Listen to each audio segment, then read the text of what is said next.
درسته، دقیقا همین پلانو توی پکیج جدید قرار 0 تا 100 با هم کار کنیم.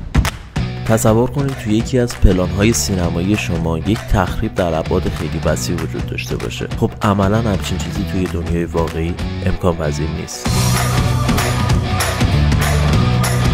ما در پکیج هودینی تخریب یاد میگیریم چجوری هر مدل سه‌بعدی که دوست داریم رو تخریب بکنیم.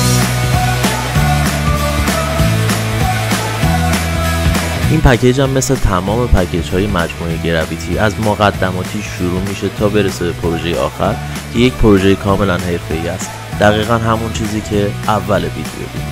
اما ما یه سورپرایز هم برای شما داریم. اصول حرفه‌ای کامپوزیتو توی پکیج بعدی توی همین صحنه و یک صحنه دیگه قرار یاد بگیریم.